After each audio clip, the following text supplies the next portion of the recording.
나도 피아노로 어떤 선율이든 아름답게 연주하며 감동적인 연주를 하고 싶다라는 생각 해본 적 있으시죠? 하지만 열심히 쳐도 마음처럼 감정이 실리지 않고 소리가 뚝뚝 끊기는 그런 좌절을 맛보게 됩니다. 저도 여러분과 예전에 똑같은 고민을 했었어요. 그래서 대가들의 연주를 분석하고 논문을 쓰고 수많은 사례를 거쳐보면서 손끝이 아니라 마음으로부터 연주하는 법을 깨닫게 되었어요. 오늘은 저도 저희 제자들도 경험했었던 선율의 표현력을 확 끌어올리는 세 가지 방법을 나눠보고자 합니다. 이 영상이 끝날 때쯤이면 여러분도 원하던 노래하는 선율에 대한 해답을 얻으실 수 있을 거예요.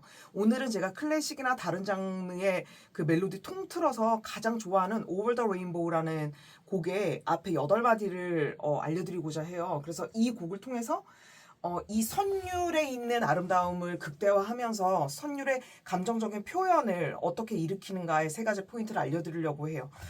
제가 예시를 오른손에 있는 멜로디는 최대한 살리면서 왼손에 살짝 화음을 가미하는 식으로 편곡을 했거든요. 한번 들어보시고 곡이 이렇게 지금 선율이 흘러가고 화음이 배치가 됐구나 하시면서 이제 하나하나 포인트를 넘어가 보도록 하겠습니다. 그러면 한번 쳐볼게요. F 메이저이고요. 플랫이 하나 붙었어요. 바장조이죠. 한국말로 하면 하나, 둘, 셋, 넷.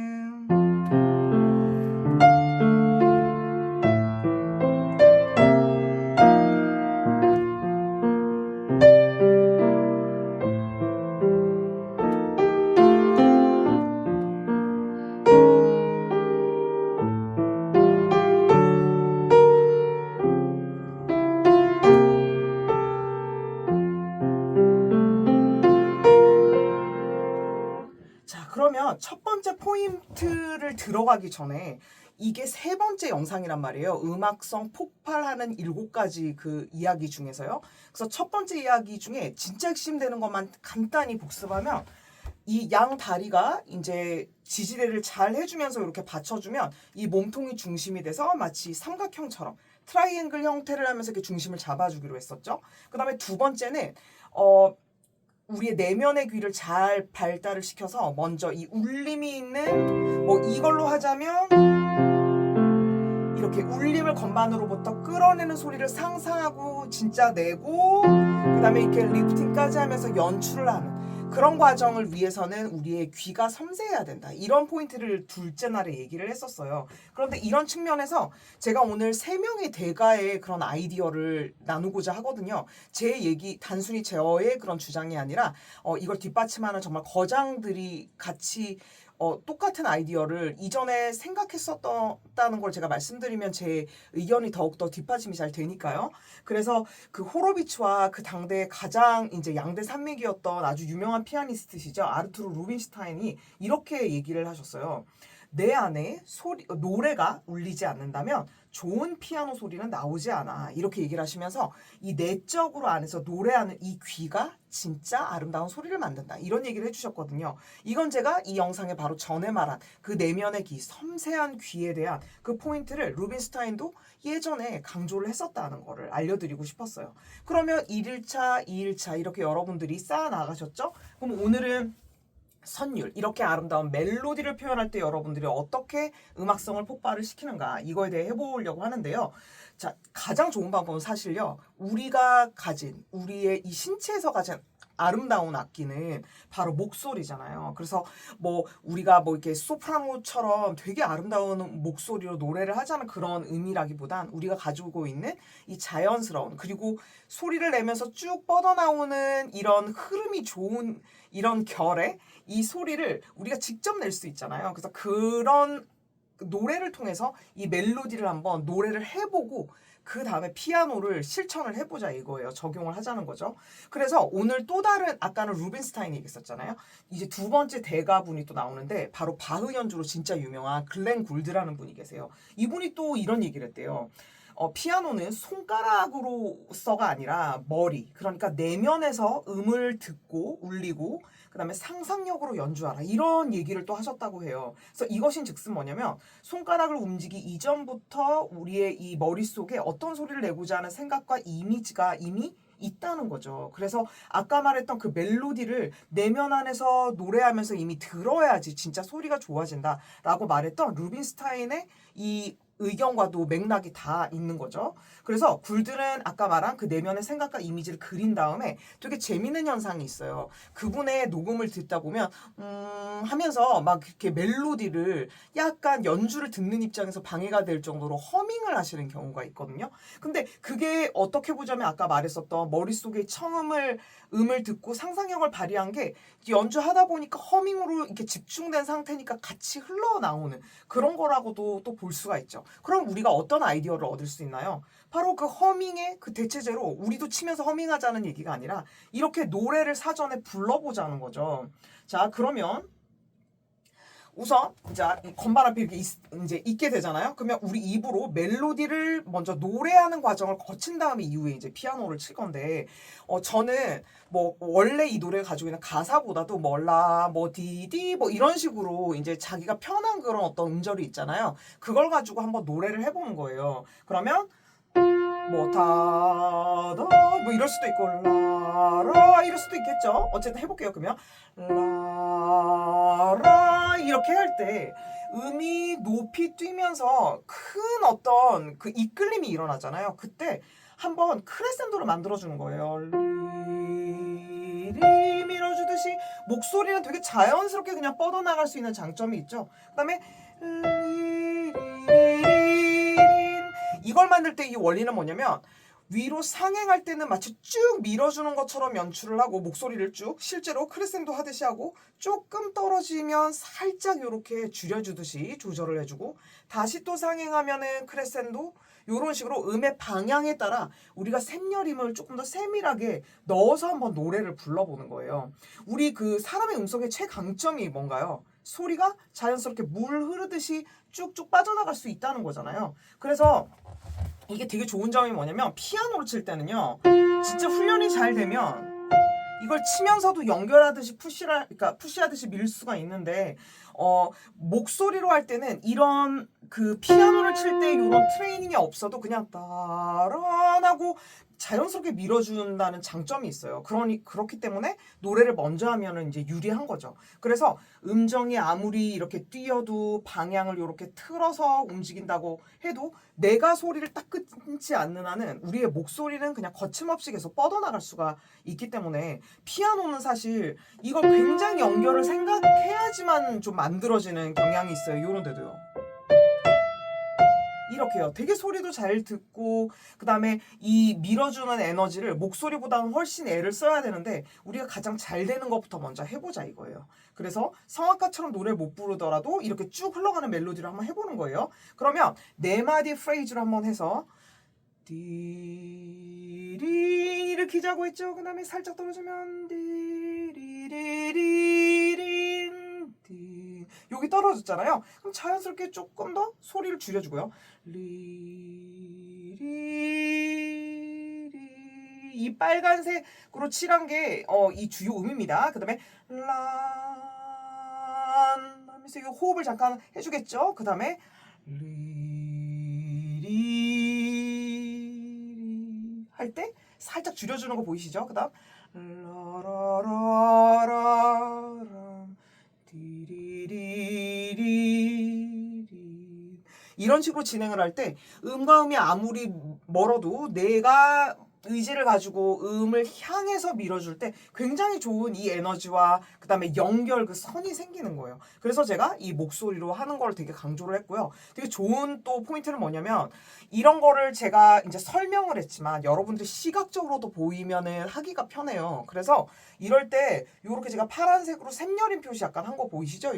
요런 식으로. 그래서 이거를 표기해놓고 이것대로 하게 되면은 훨씬 더 표현하기가 좀 수월해져요. 그래서 아까처럼 노래를 하되 지금 이 음의 움직임에 따라 먼저 샘여림을 해놓고 하셔도 되고 한번 여러 번 불러보면서 생각해 본 다음에 여러분 스스로 샘여림을 붙여보아도 좋아요. 그런데 아마 거의 이런 느낌으로 이제 하시게 될 겁니다. 자, 그래서 이게 바로 스스로 노래 불러보라. 이게 첫 번째 포인트였고요. 이제 두 번째 포인트는 뭐냐면요. 프레이즈의 이 곡선 프레이즈는 요런 선을 말하는 거거든요. 되게 곡선이죠. 그래서 쭉 뻗어나가는데 이 뻗어나갈 때 그 밀어주는 우리가 목소리로 디리 이렇게 해준 것처럼 쭉 밀어주는 그 에너지가 필요해요. 그래서 저도 레슨 받을 때 keep the energy라는 말을 교수님이 되게 자주 하셨어요. 그래서 영어로 그 표현하는 게 결국에 우리가 이렇게 한국에서 레슨을 한다고 해도 에너지로 밀어줘. 에너지를 가져봐. 약간 그런 느낌으로 해석이 될 수 있거든요. 뭐 에너지는 외래어로 쓰는 것이니까요. 그래서 이때 좋은 도구가 있어요. 제가 예전에 설명을 드린 적은 있었지만 이런 관점에서 3단계로 설명을 드리진 않았기 때문에 지금 이렇게 2단계에서 아까 노래를 해보고 그 다음에 이렇게 하시면 되게 적용이 좋을 거예요. 이런 아이디어와 또 연관해서요. 아까 말씀드렸던 그 바흐의 대가였다는 그 굴드 그 피아니스트 있죠. 머릿속에 이미지를 막 가지라고 했었잖아요. 그때 이 손가락 기교를 넘어서는 이 프레이즈 안에서의 이 구조나 이 방향을 생각하라고도 조언을 해줘가지고 시작과 그 다음에 정점에 이르렀다가 그 다음에 해결이 되는 이런 부분들도 느끼라고 이렇게 조언을 해줬었어요. 그리고 마지막 오늘 3명의 그 피아니스트를 얘기할 건데 노바에스라는 또 대가가 계세요. 그분은 어떻게 얘기했냐면 한 줄의 선, 그러니까 프레이즈 선을 얘기하는 거죠.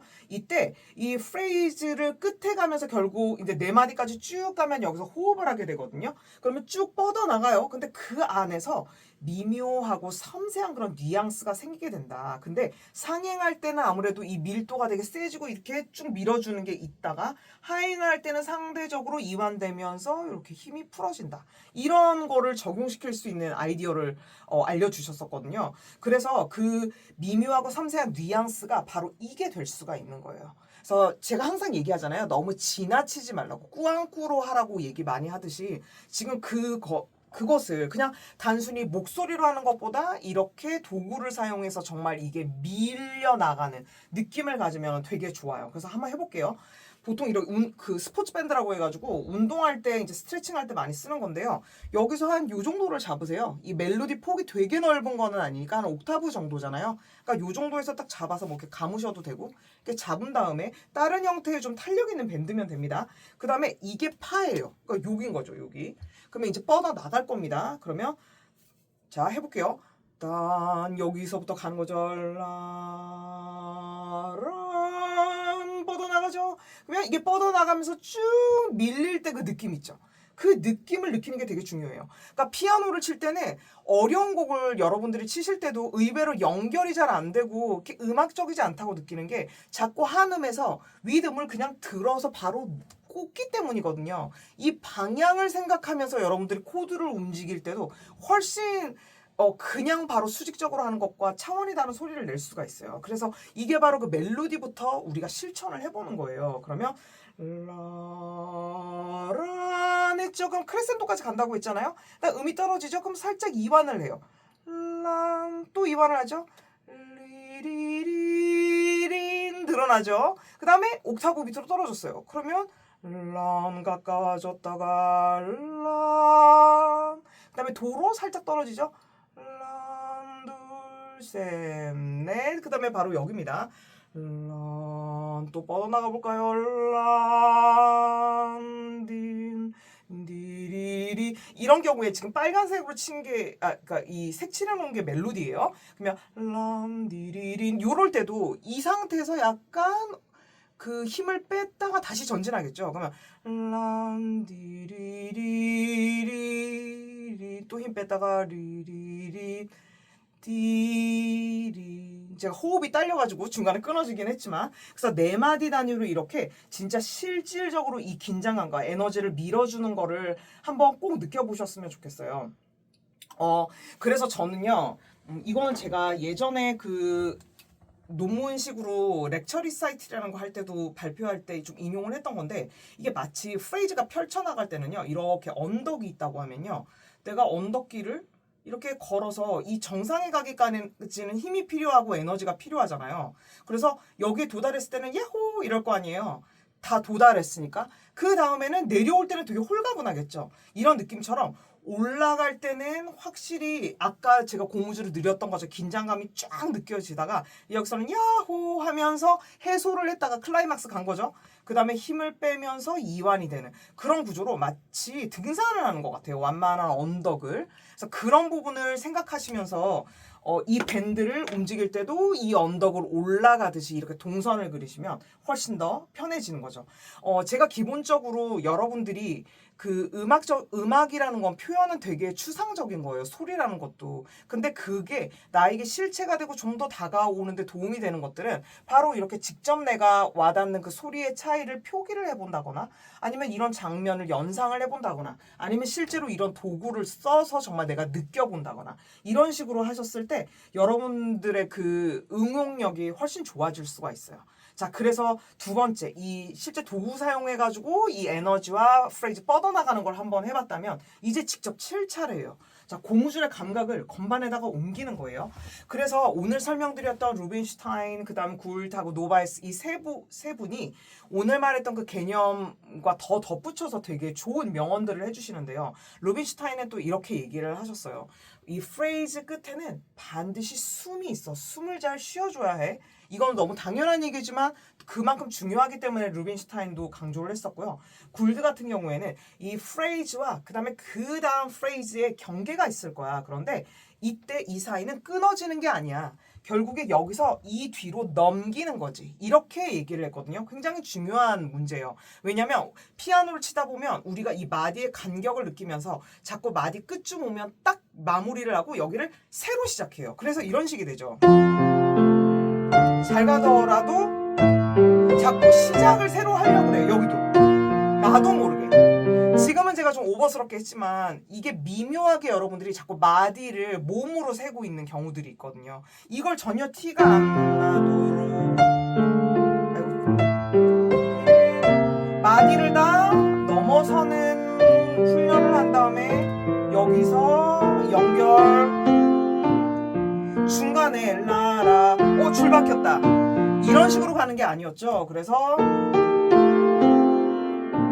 그대로 다가가는 거잖아요. 그러니까 그야말로 넘겨준 거죠. 이런 개념이었다는 거예요. 그리고 노바이스 피아니스트는 음색이나 터치를 미세하게 조정하는 거 아까 얘기했었죠. 요런 뉘앙스들 이런 것들이 결국에 이 프레이즈를 살아있게 만들어. 그래서 잘 살려줘 이렇게 얘기를 했습니다. 자, 그러면 우리가 이 세 가지 포인트 다 생각하면서 한번 제가 정리해서 치고 마치도록 하겠습니다. 자, 그러면 오늘 우리가 세 가지 해본 게 뭐였죠? 첫 번째 한번 기억해 보실래요?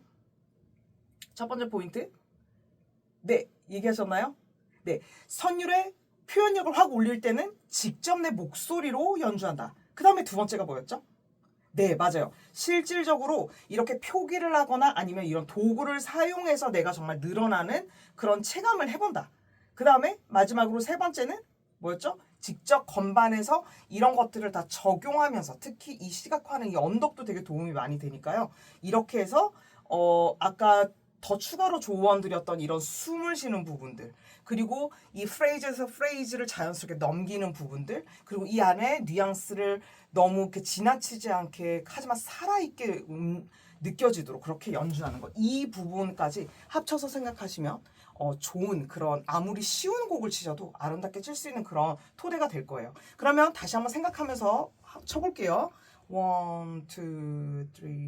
3, 4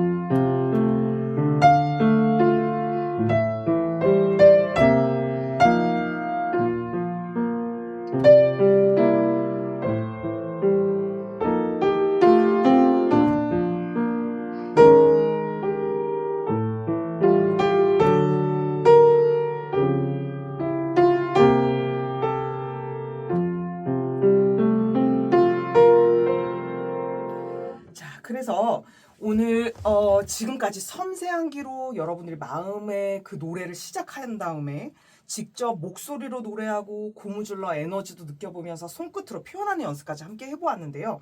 이 과정들을 각자 연습실에서 꾸준히 이어가셔도 좋지만 물론 제가 여러분을 위해서 특별히 온라인상에서 만든 공간에서 저의 응원을 받으면서 함께 실천해 보실 수 있는 그런 시간도 있어요. 무엇보다 음악을 사랑하는 친구분들과 같이 그 공간에서 서로 응원하면서 성장하는 그런 제가 시스템을 만들고 있거든요. 그래서 거기서 여러분들이 이 이 7가지 이야기들을 실천해 보신다면 훨씬 더 뜻깊고 잊지 못할 그런 기억이 될 거예요.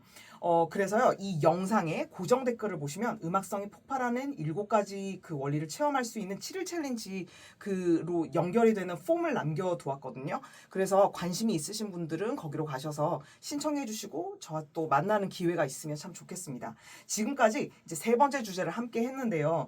첫 번째 원리부터 혹시 보고 싶으신 분들을 위해서 그 제 유튜브 채널의 메인 화면을 보시잖아요. 그럼 거기에 재생 목록이라는 그 메뉴가 있거든요. 거기에 제가 음악성 폭발 7일 챌린지 강의라고 해가지고 목록에 지금 첫 번째, 두 번째, 세 번째까지 순서대로 넣어놓을 거예요. 그러면 7번째 강의까지 꽉 차면 이제 그걸 시리즈로 계속 들으실 수 있겠죠. 그래서 어쨌든 이걸 그냥 찾으려고 하면 힘드실 수 있으니까 아예 재생 목록으로 가셔서 그렇게 순서대로 보시면서 공부하시는 것도 되게 편하실 거라고 생각합니다. 그러면 그 챌린지에서 여러분을 또 만나볼 수 있는 기회가 있기를 바라고요. 오늘 강의도 함께 해주셔서 진심으로 감사드립니다. 다음 시간에 또 더 재미있는 4강으로 뵙도록 하겠습니다. 그럼 행복한 하루 되시고요. 여러분 모두 안녕.